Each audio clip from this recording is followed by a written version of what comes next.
As my wife Tracy and I walked up to the checkout line at Starbucks, a young red-haired girl looked at my wife and said, "Hey, you're going to have a pumpkin spice latte, right? And for you, sir?" Tracy just smiled weakly at the teenager before he turned to me. As I expected to have a little more time to choose, I wasn't prepared, so I quickly skimmed the menu and ordered my usual choice, a salted caramel latte.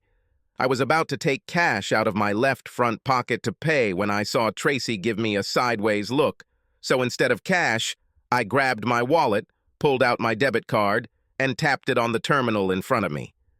Tracy nodded at me with a small smile, letting me know that I had done the right thing. Tracy keeps track of the money in our house, and she always encourages me to pay via card so that we can track where our money is going. But I am a man of the old school. When it comes to 2 drinks at Starbucks, I find it easier to pay cash. We've already had several arguments about this. We walked away from the counter to wait for our drinks. 5 minutes later, the teenager brought our drinks, and we headed back to our car to continue on our way. We were halfway to some of our friends' apartments for a weekend of fun. To get this straight, we were heading to the apartment of a grad student couple we'd met 6 months earlier for a weekend of passionate sex. Tracy and I met Bobby and Matt on a grown-up weekend camping in Northern California. Tracy gave me this day off for our anniversary, and Bobby and Matt ended up in the cabin next door to ours. Guys booked weekends to meet beautiful women, and they definitely found one in my wife. Tracy and I have been married for 18 years and have 2 children. But before we started our family, we participated in open meetings and partner exchanges. Although we hadn't done anything like this in a while, Tracy made it clear that she was up for just about anything that weekend. And when she saw 2 attractive guys in the next cabin, she just had to meet them. They turned out to be wonderful guys, very polite and funny. And when Tracy asked me if we could play with them, I agreed, provided that we stuck to the old rules. Nothing intimate without the other's presence, and always respectful of each other to a friend. Both guys were quite attractive and well-built. We spent an amazing day and a half with them, during which all 3 of us had sex with Tracy several times on Saturday night and Sunday morning. Tracy spent a significant amount of time on Cloud 9 during this time. When it was time for us to leave, we decided to get together with the guys in 6 months for another fun weekend, this time at their apartment. Just like in the summer, we asked Tracy's parents to watch the kids for the weekend and set off on the 2-hour drive. After an hour of driving, I decided I needed some caffeine, so when I saw a sign for Starbucks, I pulled off the highway. Tracy said she didn't really want to stop, but I chalked it up to the fact that she probably didn't want to waste a minute, thinking about the weekend ahead. But since I was driving, we stopped by. Another hour later, we reached the guy's apartment. It would have actually been a lot easier to host this weekend at our place, but after some discussion, Tracy and I decided we didn't want the neighbors to be too nosy, so we chose the guy's apartment, even though it wasn't as nice or big as ours house. Bobby had a queen bed in his room, so there were plenty of opportunities for both of us to have sex with Tracy at the same time. Since we all knew what we were going for this weekend, getting ready was quick and easy. We just needed something to wear to dinner on Friday and Saturday nights, as well as something to wear on the way there and back. The plan for the rest of the weekend was that we were going to have sex. No clothes needed, thank you. I think we were there no more than 10 minutes before Bobby and Tracy were already deep in passionate kissing on the couch, while Matt and I sat in the chairs in the room. After a few minutes, Matt apologized for his conversation with me and joined the couple on the couch. Tracy climbed onto the bed with the guys and things moved quickly. That's when I noticed it. Matt just rubbed Tracy's thigh a little, and she responded by moving exactly the way he wanted. It's something Tracy and I can do together because we've been together 18 years, but it's not what I expected people to do after about a day and a half together about 6 months ago, like they were training. No, this can't be true, I quickly told myself. The rest of the weekend was the same, except we went out to eat both nights. I never thought about it again until we saw the Starbucks sign on the way back home. Then I remembered the red-haired girl who seemed to know my wife's drink like magic, and the several times I was amazed at how in sync the guys and Tracy seemed to be during sex. Tracy was physically exhausted, as I could see, but mentally she was floating, chatting incessantly for most of the 2-hour ride. She didn't seem to notice that I was out of sorts because my thoughts were running in a million directions. I knew I had agreed to what had happened 6 months ago and then this weekend, but what appeared to be an ongoing, secret affair between Tracy and the boys was definitely not part of our agreement. It would also violate our rules of engagement, no matter the circumstances. To put it simply, one of our rules was that any entertainment always involved both of us. And if I was right, this rule had been broken several times, and done fraudulently. Damn it. Although I was obviously an overly gullible fool, it didn't take a genius to track Tracy's movements over the past few months. Shortly after we met the guys over the summer, Tracy began taking classes at a local college to see if she wanted to get a master's degree in history. 3 times she told me that she attended intensive seminars on Friday and Saturday, returning home on Sunday afternoon. And I did not even think about it because I trusted her completely. Then there was a long weekend of shopping with some work colleagues, and one weekend she attended the bachelorette party of one of her old college friends who was getting married again a few hours away. She said she thought I probably wouldn't want to go through with it, and just booked myself, and at the time I thought she was great for not making me go through with it. Could all this be a ruse? Could I really be so blind, so stupid? I left work early a few days later and started going through our accounts, looking for receipts and credit card bills. Tracy was obsessed with tracking our expenses using cards instead of cash, which made it easier for me.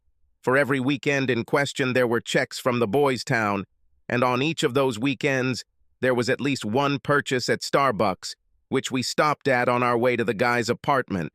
No wonder the redhead seemed familiar with her. I was furious and incredibly hurt. She had everything she wanted, including guys, but she had to be greedy and disrespectful. Hell, all she had to do if she wanted more sex with Matt and Bobby was just ask me, and I probably would have agreed. But apparently the love I felt for her was much deeper than the love she felt for me. She couldn't have hurt me any more if she had just asked for a divorce instead. Despite my suspicions, I knew I needed to confirm the facts. It's not in my nature to act rashly, so I knew that I would have to wait for her next weekend to get the evidence I needed for my own peace of mind. It wasn't easy to pretend that everything was fine, but I managed to do it for the next few weeks, and even managed to have sex with her a few times during that time.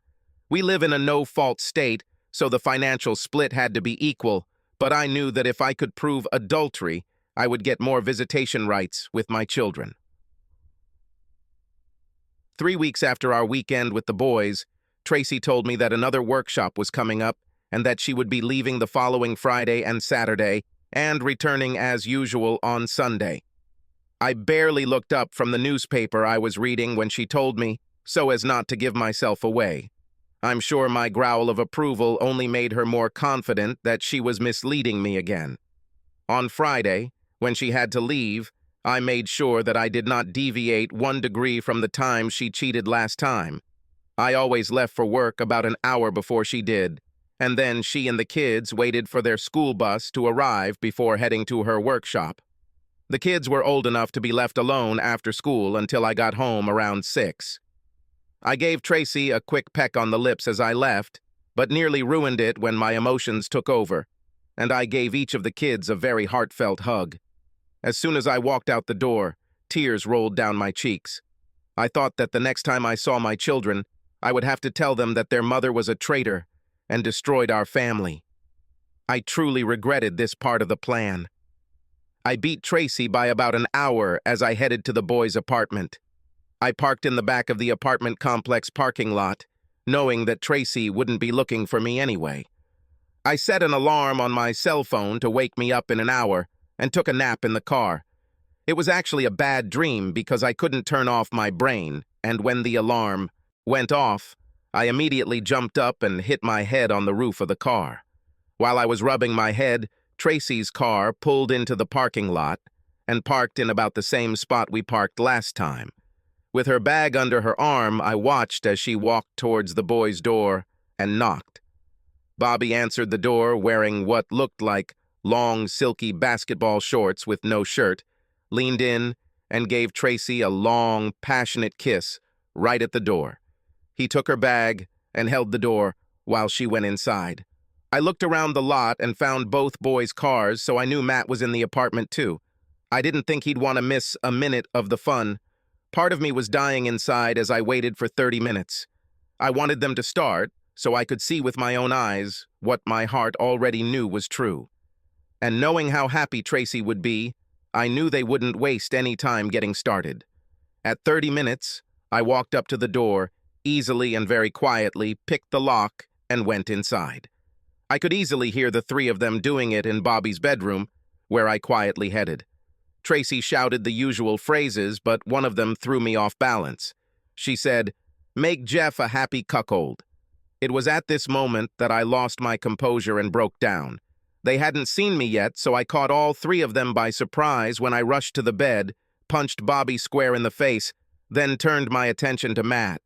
I don't think Tracy realized at that moment that I was the one attacking the boys, and she just started screaming and jumping out of bed. I also hit her in the face when she passed me. For the first time in my life, I hit a woman. "Jeff, stop, stop, Jeff, Jeff, Jeff, Jeff, stop, stop, stop." I heard Tracy scream, and like an obedient puppy, I just stopped. They all looked dumbfounded. "What the hell is going on, Jeff?" Bobby blurted out. "What the hell do you three think is going on?" I shouted back. "Hey, man, I thought we were okay," Bobby replied. "According to what?" I shouted back. Almost simultaneously, three men's heads turned towards Tracy. She looked scared to death, her eyes moving from one face to another. "Are you trying to tell me what the hell is going on?" I screamed at my wife. Tracy glanced at both guys before turning fully to me. We locked eyes for a split second, and then she began studying the worn carpet when she spoke. "I told them you were fine with it all. It wasn't their fault," Tracy finally muttered. "What are you doing? What about the damn rules, cheater? No, that's not okay with me." "Listen, Jeff, man, we're really sorry," Matt interjected. "When Tracy started coming here, she said you couldn't leave, but that you were okay with the three of us having fun." "True," Bobby confirmed, nodding his head vigorously and raising both hands in surrender. Guys, I said between breaths. Suddenly, I felt very tired and tired. "I'm really sorry for what happened here. I really liked you two, but no, I didn't know anything about any of this, and I don't agree with any of it. She lied to you. Our pranks were always meant to happen together or not happening at all. Those were the rules between Tracy and I, although one of us doesn't seem to feel bound by them anymore." I made a face at Tracy. I watched her from the corner of my eye while I was talking to the guys and saw her physically flinch when I called her a liar. "You hit me," Tracy sobbed pitifully. At that moment, I thought she was trying to play on my feelings rather than admit her infidelity. I wasn't going to put up with this. "I'll hit you again if you don't start talking now. What the hell did you think you were doing? Is this a thank you for letting you have fun? You didn't care about me. You cheated on me. You're an ungrateful bitch. Just tell me why. That's all I want to know. 18 years down the drain." "I'm sorry, Jeff. I really am. I wanted everything, and I thought I could have it all," she finally responded. "Sex with two of them was out of this world, and since you were okay with them, I thought, and I was fine with them. I thought the four of us had a wonderful time together, so I agreed we could do it again. I just never thought you'd leave me behind." I shook my head sadly. It's not every day that your life turns to nothing before your eyes. "Again, guys, I'm really sorry for how things turned out, but at least now I don't blame you too. I'm going to leave now." As I turned to leave, Tracy slowly rose from the floor and walked towards me. When she came within arm's length, I placed both hands on her shoulders and gently pushed her back. "You can stay as long as you want. I won't be at home when you return. The children will be with your parents. I won't tell anyone anything yet, but in the coming days I will tell the children that you cheated on me and we are getting a divorce." Tracy sucked in her breath when I said that. "No, Jeff, don't do this. We can fix this. She began to cry. I screwed up. I know it. I'm sorry, it won't happen again. Tracy, this is not a one-time thing. You've been here 6 times, which means you've deceived or misled me 6 times, not counting cheating on me 6 times. I don't know what I did to deserve such disrespect, but it's a stain that will never go away. And I'll always watch you like a hawk, just waiting for the next time you think you can move on from cheating. I don't want to live like this. The guys sat there, not making a sound during this exchange, which was probably the best they could do under the circumstances. They were deceived, just like me. I was sure that they were not going to cover Tracy's ass in front of me. 2 hours later, I entered my house, but it was like entering someone else's house. He no longer seemed hospitable or friendly. I headed straight to the liquor cabinet, grabbed a Cabo Wabo silver, threw a few ice cubes into a tall glass, and filled it to the brim with tequila. It had been a damn long day, and it was only the middle of the day. You can imagine how absolutely shocked I was when Tracy walked through the door about an hour after me. I honestly thought she would stay the whole weekend and have sex with guys, since I made it clear that she wasn't welcome at home. But here she was, bruised on her cheek and all, heading towards my family room. I just stared at her from my rocking chair, waiting to see if she would start yelling at me or be coy. Jeff, it was just sex with a couple of friends we've both been with before, she said as she sat down on the couch. Yes, I made a big error in judgment when I went behind your back, but haven't you ever made a big error in judgment? Here it is. A move with a major error in judgment. I hope I wasn't smiling when she said that. Yes, Tracy, I made some big errors in judgment, especially the one when I said we could go out with guys. Apparently, you took that as permission to go out with them as much as you want and forget about any respect for me. To your husband of 18 years. Looks like it's written on my forehead, I'm a fool, cheat on me. No, I'm not kicking you to the curb, Jeff, she replied. I love you with all my heart. You know that the thing with guys was just about sex. I got carried away. It was the best sex of my life, and I guess I just wanted more, but it definitely wasn't about love. And your decision to cheat on me with 2 guys behind my back wasn't about love either.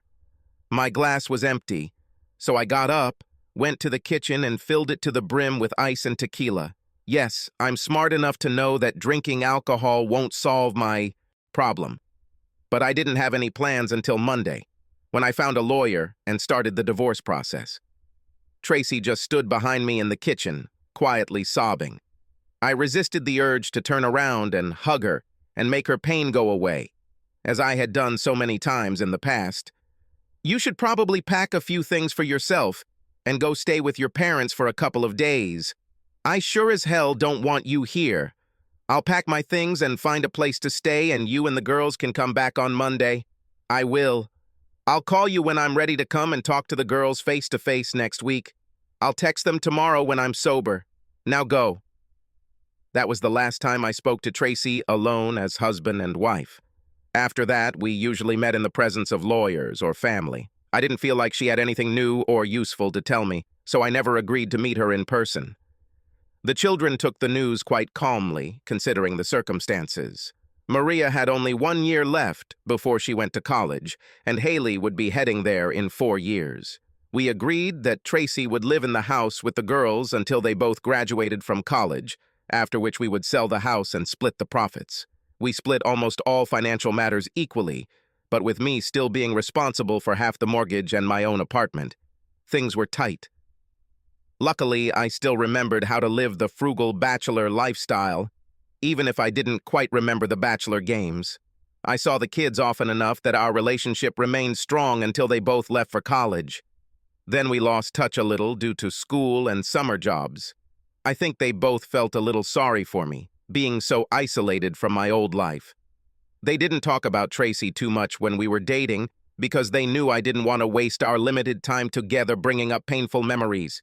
I tried to make sure we spent our time together creating new memories. I learned from them and my former fathers-in-law and mother-in-law that Tracy continued to see the guys about once a month for the next couple of years. Tracy always told the girls it was a business trip, but they weren't stupid kids and figured it out easily. I know that they also resented her for lying, although we never directly talked about it. Tracy and I only saw each other at kids-related events, like graduations. I still met her parents for lunch sometimes. They too avoided talking to me about Tracy, although in their case, I think it was more out of shame than anything else. About a month after the girls left for college, about 5 years later, a familiar face showed up at my gym one Friday night. When Bobby saw me, he immediately walked towards me and we shook hands like old friends. He seemed to think that since he and Matt weren't to blame for Tracy's cheating, everything was fine between him and me. And he was right. I never blamed the guys because Tracy lied to them about my permission. And since they continued to have sex with Tracy after I left her, I decided that it no longer had anything to do with me. And I couldn't blame them for continuing to use Tracy's body whenever they could. I would probably do the same thing to a woman like Tracy if I were them. Bobby and I went to a bar a few minutes' drive from the gym after we finished lifting weights and reconnected. He told me that Matt stopped having sex with Tracy a few months ago when he and his girlfriend got engaged and decided to be faithful to each other, and Bobby moved out of their apartment a week ago so Matt and his fiancée could take it over. "So where do you live now?" I asked, naively. I've been a little slow on this one. Remember, I was isolated. Bobby looked at me like I was a fool until he realized that I didn't know. I moved in with Tracy last week at your old house. Apparently no one told you." "I'm sorry if it's awkward, man," he said, shaking his head. "Don't worry about anything. Awkwardness is my life," I replied. "Tracy and I don't talk, and everyone else doesn't talk to me about her. It works." "Oh, man, I'm sorry to hear that you two aren't still together," he said. "I thought you were very close and would eventually get over it and get back together." "We were very close, but it seems like 18 wonderful years didn't mean as much to her as it did you guys." Bobby lowered his eyes in guilt. "Ah, damn. Come on, kid, raise your head. You two didn't do this on purpose, and it's been water under the bridge for over 4 years. You still have my number. Call me every now and then when the old lady lets you leave the house." He laughed at this and perked up. We shook hands, got up from our chairs, and headed to our homes. Bobby called. Once. We went to a baseball game and just talked about life in general. I thought he liked it, but he never called again after that. Maybe Tracy couldn't accept the fact that I didn't hold a grudge against the guy as much as I did against her. Haley moved in with me for the summer almost immediately after college ended. She said it was too strange for her to live at home with Tracy and Bobby, although she thought he was a nice enough guy. Tracy called shortly after Haley moved in and told me what she thought, saying that I was undermining her authority in front of our child. I'm not sure she believed me when I said I had nothing to do with it. In fact, my apartment was too small for both of us for a long time, but we will manage somehow. The apartment was really too small for that, but I didn't care, and I told Haley that she could live with me as long as she wanted. I didn't give a damn what Tracy thought. Maria graduated from Iowa State University in May, and the entire extended family made the trip for the occasion. She had already started her first professional job, so instead of going to Tracy's home, she moved her belongings to Madison, Wisconsin, to become a staff accountant for the Geldwen Window Company. This meant that Tracy and Bobby were now officially childless, so to speak. This seemed to be the beginning of the end of Tracy's relationship with Bobby, as I learned about 6 months later from Bobby himself. I was working in my office one fine average afternoon when the secretary called and said I had a visitor. When I walked up to the hall, Bobby was standing there, and he looked terrible. He had gained a few pounds and, more importantly, looked like he hadn't slept in about a week. He looked much older than his 30 years. "Can we talk somewhere, dude?" he told me, as I extended my hand in greeting. I told him we could go to the Dunkin' Donuts down the street and told Carol, our receptionist, to let our boss know that I was on break and would be back soon. I walked Bobby to my car and made the 2-minute drive to Dunkin'. We ordered drinks and brownies and sat at a table in the back. I looked into Bobby's tired eyes. "What's happened?" "You won't believe how much she misses you, man," Bobby began, without mentioning Tracy by name. "He's always talking about Jeff. About Jeff. I gotta tell you, it's hard to be in your shoes. And even the sex is different. It's still good, but there seems to be no emotion on her part. She's a complex woman, and I'm not for complex ones. She wants you, not me. Sorry, Bobby, but she gave up on me to have sex with you and Matt. This is real life, buddy. She can't have it both ways. Well, I just thought I'd give it a try, brother. You know, I respect her a lot, but I don't love her. And that's the love she's missing. But it won't come from me, so I'm moving back up north, man. She still doesn't know, so I would appreciate it if you didn't say anything. I'll tell her myself. I just won't leave her. Are you sure you don't want to give her another chance? He said, tapping his heart. Bobby, love doesn't disappear just because you stop loving someone, I replied.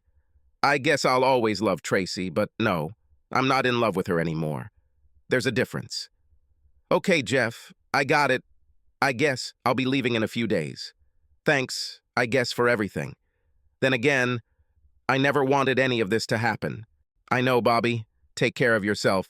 Find yourself a woman like Matt did and settle down. He smiled at me. We got up from the table, shook hands, and he left. Dad, I'm marrying Jason. He proposed to me last night, Maria said over the phone, her voice full of emotion. Are you ready to give me up? Although I was extremely happy that Jason proposed to Maria because I really liked the guy and thought they were good for each other, on some level I wasn't quite ready to give my eldest daughter to another man. This was my father's protective side coming out. Although Tracy and I had a wonderful 18 years together, it didn't end well, and part of me was afraid that my daughter would ever experience that kind of pain. But I couldn't tell her that, especially on this day, so I put on my happiest dad voice and answered loudly, yes. I had always planned to pay for the wedding and had even set up a fund to do so, but I assumed that Maria would turn to Tracy for help with the organization, so I was surprised when she asked me to help her with the planning. I knew they had a little fight over the divorce, but I thought they were over it. What about Mom? Won't it hurt her? I asked. Perhaps, but I'm not doing it to hurt her, she replied. I really want to do this with you and me together, like we always did at science fairs every year in elementary school. Remember? We were a great team, and I think we have another big project ahead. What are you on? Will you say that? In fact, for a moment, I couldn't say anything because I was so overcome with emotion. Dad, are you still here? Hell yes, I'm here. And hell yes, I'll help you with this, I almost shouted into the phone. We recruited Haley to help organize it because she was spending the summer with me before her senior year of college, and it turned out to be a pretty good event, if I may say so myself. You do a lot of weird things for your kids as a parent, and one of the weirdest things I did was sign up for dance classes before my wedding. I came up with the idea of giving my daughter the best father-daughter dance ever, and I wanted both of my daughters to see that their dad could still have fun and know how to have fun. I kept it a secret from both girls, only telling Haley that she would be on her own for dinner on Tuesday night because it was my bowling night. I joined the league. She didn't ask me, and the fact that I came home hot and sweaty convinced her that I was bowling. In fact, I came home hot and sweaty because dancing was killing me. I wasn't a child at 48, and I didn't realize how physically demanding dance could be. I signed up for 2 classes, ballroom dancing and street dancing. I wanted to learn all the classical dances like you see on Dancing with the Stars, but I also wanted to shock my kids by learning to dance like them. The instructors at the dance studio assured me that I wouldn't be the only unconnected person in class. In fact, both of the young female instructors who signed me up said that a single man my age wanting to learn to dance was a blessing to them, because there were at least 6 unrelated women ranging in age from 25 to 60 in both classes. Who knows? Maybe you'll get lucky, joked the young blonde instructor, who was about 30 years old. I was actually very popular in class because the unpaired women had to take turns leading and following each other because there weren't enough unpaired men for everyone.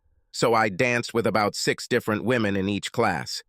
Considering that my personal life had been pretty much in the dust since my divorce, I have to admit that it was a nice change of scenery to be so close to a live woman, even though I had promised both the instructors and myself that I wouldn't be an intrusive jerk. I found that ballroom dancing is actually more difficult than street dancing because of the whole structure. Moving to the beat and counting while leading a woman was a difficult task. Street dancing was more personal, almost like a one-on-one game of basketball. Creativity and spontaneity were encouraged once I realized what I was doing in the first place. When I was married, I sometimes wondered where single people went to meet other single people other than at a bar. I was told by friends that church was definitely not the place for it, but none of my friends ever talked about dance lessons. After the wedding, I had to tell my eldest that she helped my social life get back on track.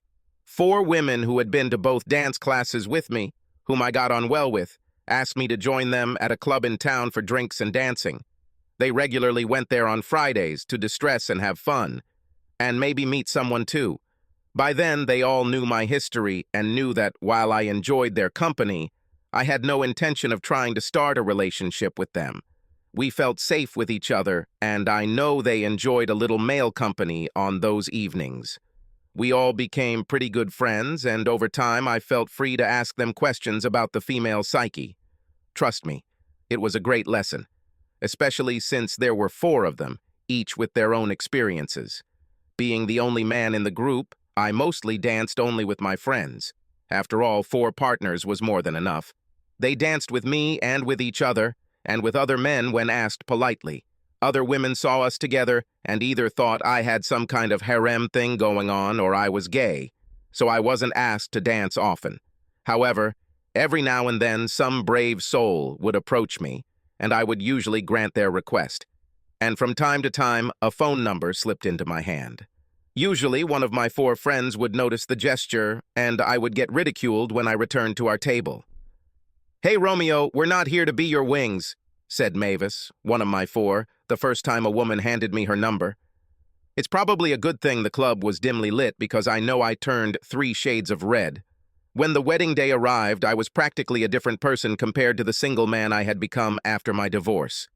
Chatting with my female friends from dance class was educational, to say the least, and my ability to dance gave me confidence to the point where I felt quite confident. With my lady friends as my fashion advisors, I bought a snazzy new suit for the wedding that I thought looked pretty sharp. The wedding went off with a bang, if I may say so. My daughter looked beautiful as I walked her down the aisle. Even Tracy's presence at the event couldn't dampen my mood.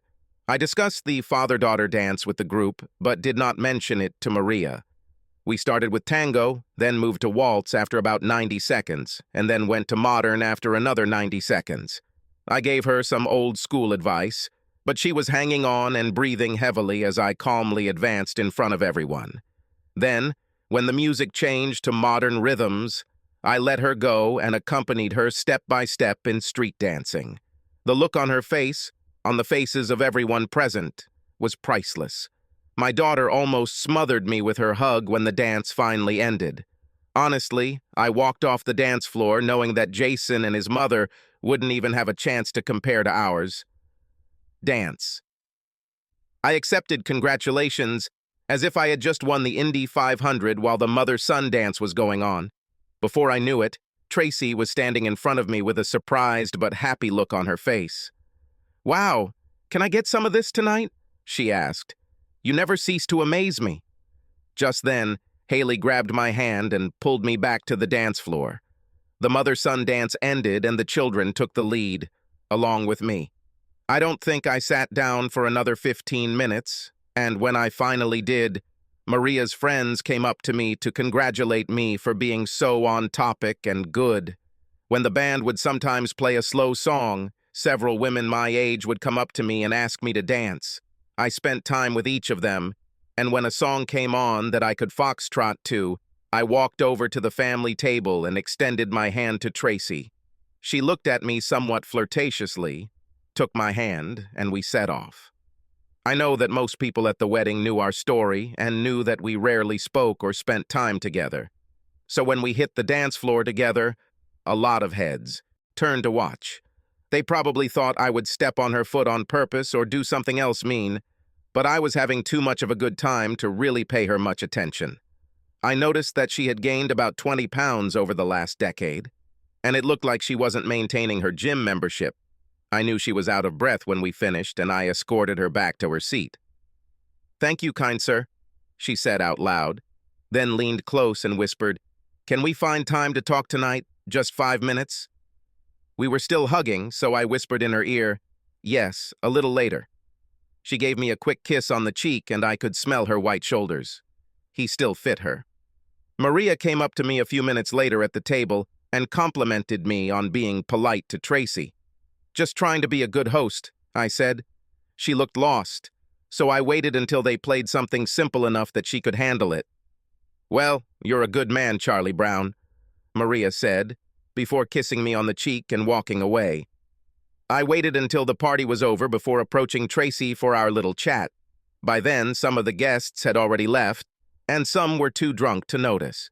I just wanted to keep the discussion as unobtrusive as possible at the wedding. I walked Tracy to an empty table at the back of the room. "I'm at your disposal. Tell me what you want to talk about," I said. "I want to talk about us, Jeff, about the possibility of us getting back together," Tracy said, looking me straight in the eye. I didn't move when she said that, so she probably took it as a good sign. "I made a terrible mistake 8 years ago, and you had every right to do what you did. But I really still love you, and I think with a little work on ourselves on both sides, we could consider growing old together. And if I know you as well as I think you do, you still love me too." I had to admit she was right about that last part. "Yes, I still love you," I replied. "Love doesn't just stop after you're 18. But I'll never be able to get over the fact that I wasn't enough of a man for you, and you deceived me and the guys to get what you wanted. It's a lack of respect from the person I loved most in the whole world was devastating to me. I've spent years looking back on our marriage, trying to figure out what I did wrong, what I could have done better. Obviously, I could have been a better lover, for starters, although I don't remember you ever complaining about our intimacy. Life. Maybe you were a very good actress and just supported my ego all these years." "No, you were a good lover," Tracy said. "I just became greedy and stupid. We hadn't dated anyone else for so long, and the guys were like that.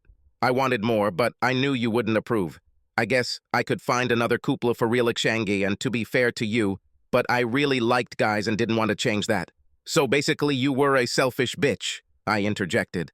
My remark was made without emotion and completely calmly. It hit Tracy like an unexpected blow to the stomach. "I never saw it that way, but I guess you're right," she replied. "But that was 8 years ago. Can't we give ourselves a second chance?" "You mean, can't I give you a second chance?" I asked. And the answer to that is a resounding no. When you left me, all I had left was my self-respect. And now, 8 years later, you're asking me to give that up. There are some lines that just can't be crossed, ever. Some things, I'm sorry, just can't fix. I shook my head as if trying to clear it of the fog that had descended.